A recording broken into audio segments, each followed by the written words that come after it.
Hi everyone, welcome to this month's webinar, and we're going to be running through everything about interest rates. We know that people have really started to look into what interest rates mean for them.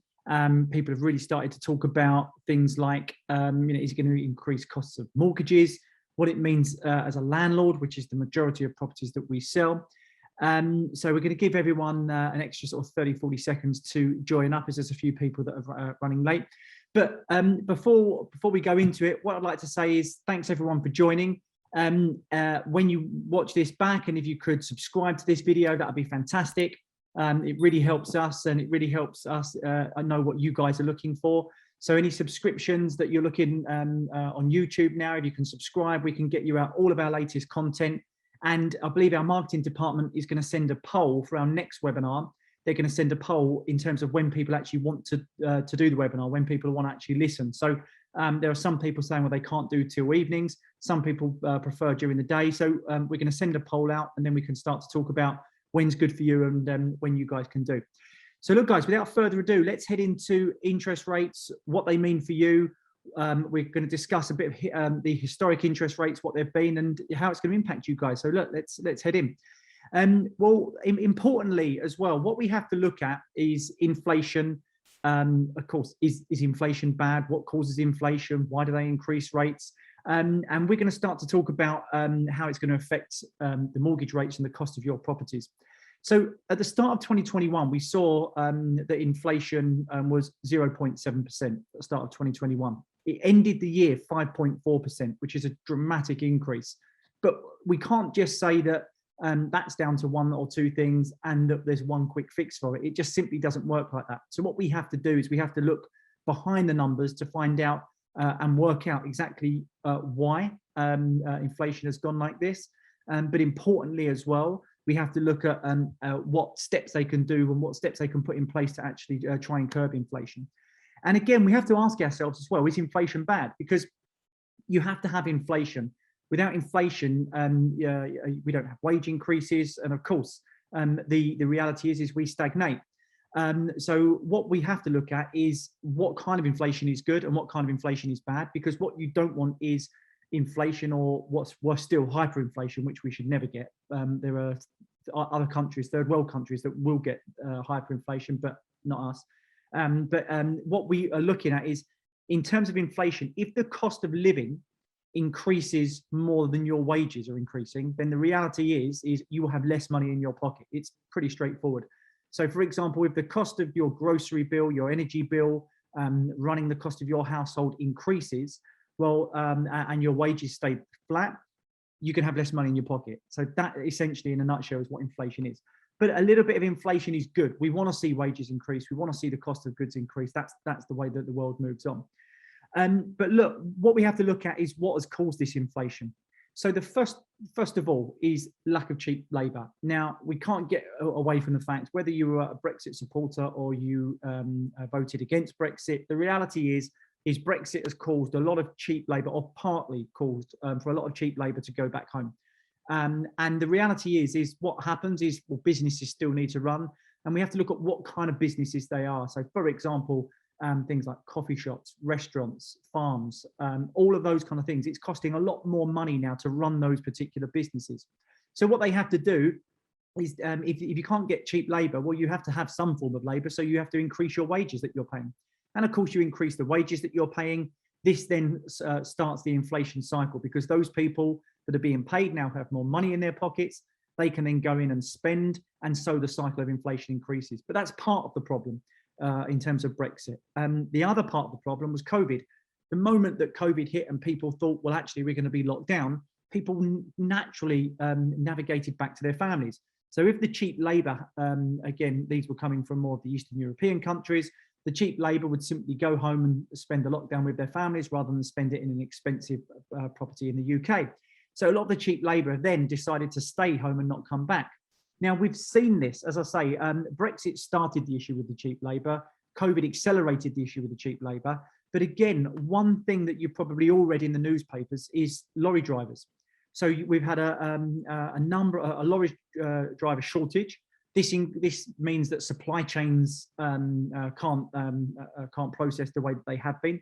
So what do? Well, they deliver to the company that's paying them the most amount of money. And in terms of what's then happened, so where have they got this labor from? Well, they had to increase the prices or increase the wages that they were giving lorry drivers. So what then happens? You've got two options. Either lorry drivers come back over and start to work, which some did, but a lot didn't, or someone with that same license then takes the job. And what we've seen is a number of bus drivers suddenly go, well, actually, I'm getting paid X amount here, and I can go and increase my wages by 30, 40% being a lorry driver, and I've got the same license. So we've seen a lot of local bus drivers go to be lorry drivers. So now we've got a shortage of bus drivers. So local councils have to then pay more money for their bus drivers and their public transport. And of course, that then drives up the cost of public transport. So you can see how the cycle can actually increase. But also other issues is supply issues as well. So we've seen supply issues globally. Now, of course, this is a lot to do with COVID.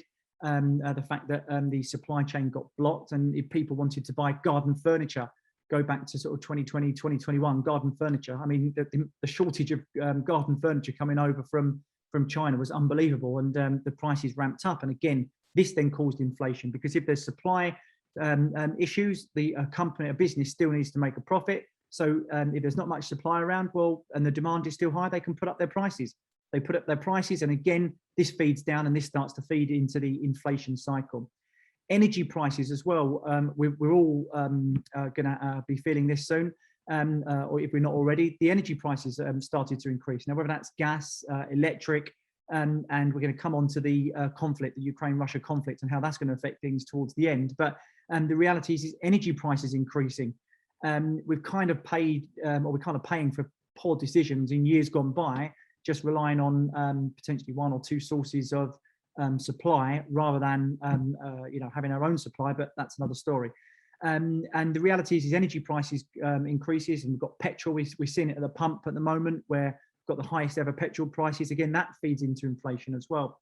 And importantly as well, it's not just about the energy prices. There's hidden energy that we don't look at as well, or hidden costs of goods. So, for example, you've got things like CO2, dry ice.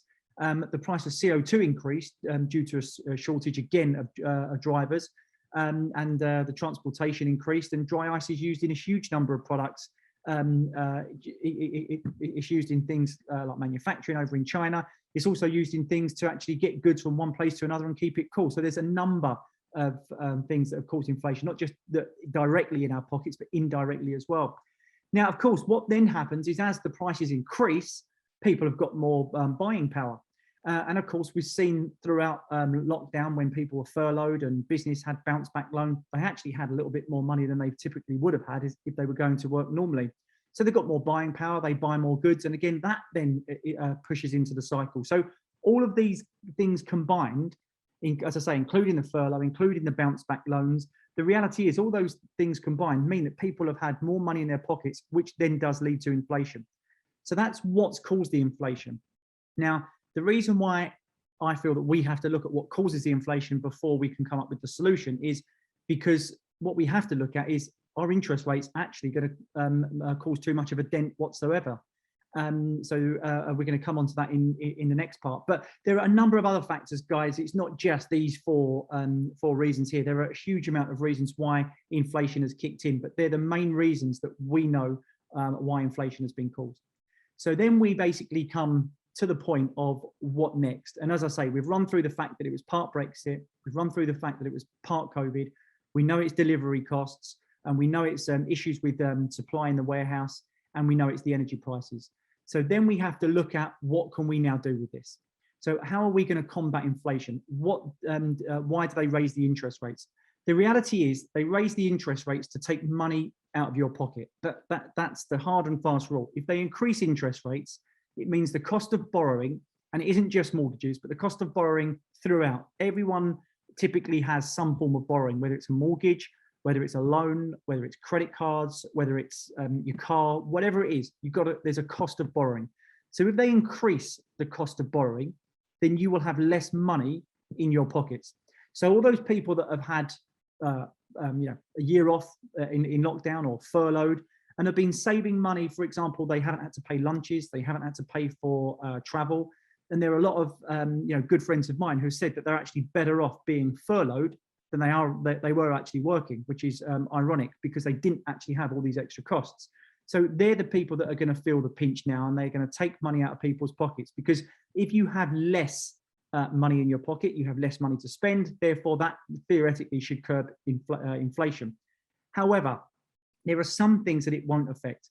If the rate of your outgoings is simply because you've got high energy costs, well, the reality is that the energy costs aren't going to change. You having less money in your pocket doesn't mean that you're suddenly going to not drive somewhere because you haven't got enough petrol. And apart from very few people, and it will affect few people, some people simply won't put the heating on. But the reality is the majority of people are still going to put the heating on. And the majority of people are still going to use heating, use gas, use electric to the same effect that they were before. But the rate increase isn't going to do anything to decrease the bills.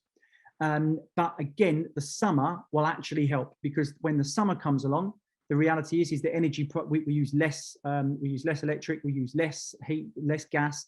So the reality is our bill should start to come down. But how is it going to affect the cost of the property? Well, typically the rate increases are passed from the banks straight onto the lenders, straight onto mortgage lenders. Now, a lot of people think that, well, the only lenders out there are the main banks. There's not. There's over 3,000 buy-to-let mortgages on the market. And the reality is they have to compete to get your business. But what typically happens is if they start to increase the percentage that you have to pay back, it just dampens the appetite for property, because it's seen as something, as I put here, more expensive to get into. We did have a huge amount of a big increase in interest rates back in the late 80s. For those of you that remember, they were well up over sort of 16% for your interest rate. People were literally handing back their keys in the property. And again, 2008, 2009 was another time when we saw the interest rates increase 4-5% plus. But this time around, we've come from an ultra low, a record low of 0.1%, then to 0.25, then to 0.5. So we've got to look at, actually, although the mortgage rates are going to increase, they're not going to increase anywhere near what they were over a decade ago, or back in 30 years ago in the late 80s. And it's simply about you choosing the right mortgage rates. It is a competitive market.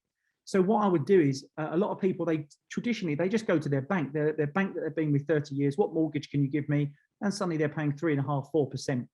Well, the reality is you could go to lenders who are competitive, fighting to get your business, and get it to 2.5%, 2.7% and less. So there are some great rates out there for lenders, for clients. But importantly, fix it. Some people are saying, oh, I've signed up to a property for 12 months. The reality is inflation is going to be there for the foreseeable future. The reality is as well, we need to ensure that you've got a fixed rate so you know exactly what you're paying. So get a 5-year mortgage fixed on it. Some people are even doing 10 years, but again, most lenders turn people off of 10 years because it's too far into the future to predict. But a 5-year mortgage rate or a good mortgage rate at that fixed for 5 years would be fantastic for clients. Do some stress testing of yourselves. Don't just rely on the bank to do the stress test on you. Increase that rate by 0.5%. See if you're comfortable paying that mortgage back. Then increase it by another 0.5%. Is the mortgage interest payments still comfortable? Get to a point where it's uncomfortable, and then work out how much the interest rate needs to go up by before it becomes uncomfortable for you. So we're telling everyone at the moment that if you are scrimping and scraping to get a mortgage, maybe the property market's not for you. The reality is that the rates will increase. We might see 1.25% in the Bank of England's rate by the end of the year, which will again be put on to buyers. So work out for you, stress test yourself. How much can we increase that rate by until it becomes uncomfortable? The reality is people are surprised that actually it can increase quite a lot until you become uncomfortable, especially as rents are increasing as well. So we then come to the question and answer session, guys. But as I say, what I want to stress is that inflation is caused over the years for many reasons. And every decade that goes by, you have different reasons why that you have inflation. Typically, the inflation that we have at the moment, in my opinion, isn't going to be controlled by a couple of interest rate rises. I feel what the interest rate rises do is they just satisfy the public to say, oh, well, at least the Bank of England's doing something. But actually, they're not going to have any impact on our day-to-day, especially from 0.1 to 0.5%. There's going to be very, very little in the way of an increase or an effect. Very little in the way of an effect for our day-to-day money. So it's kind of over to you guys now. I'm going to sort of stop sharing the screen now and answer any questions that you guys have. So you should have sort of a question or a chat. So I've got a couple of questions come through already. Let's have a look. Let's open the chat up and the question and answer session. So I've got here, what happens if the interest rates head back to 5 or 6%? Do you think that there'll be a dip in the market? Yeah, I do. Because a lot of people have got their mortgages and they're probably coming up to a period where they've not fixed them. If they do start to increase to 5 or 6%, then yes, I do, because you're going to go from a rate of borrowing at roughly 2.5, maybe 3%, up to a rate of borrowing maybe closer to 6 or even 7%. But I really don't think that we're anywhere near those times. And there's a few reasons for that. First of all is that the Bank of England are fully aware of how much debt is out there. They know, in terms of pretty much to the point of how much credit card debt is out there, how much debt is out there on finance deals, how much debt is out there for mortgages. So if they were suddenly going to be, gung-ho about it and start, really rapidly increasing the interest rate, they know how this would affect people. So the reality is they're not going to start to push it up to 5%, 6%, because they know that that will have such negative consequences, not just on the mortgage and the property market, but across the board. And again, they've got so much debt themselves that they just simply won't be increasing that anytime soon. So I've got no doubt that we're going to see small increments, but we're not going to get back to that 5, 6% anytime soon. Rents. Do rents increase in line with inflation? Not this inflation.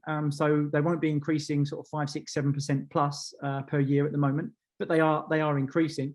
Inflation will get curbed. As I say, I've got no doubt that the supply lines will start to get sorted. We're sort of, for the majority of us, we're coming through the COVID issues, the majority of countries. So I think that the supply lines will get sorted.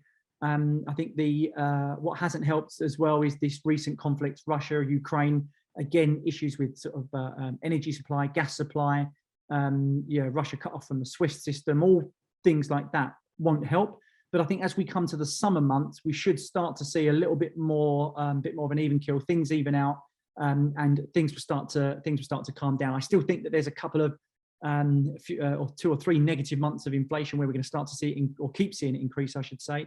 But then come the summer, especially August, September time, we should start to see that dial down a tad. In terms of inflation beating areas, are there still any areas available?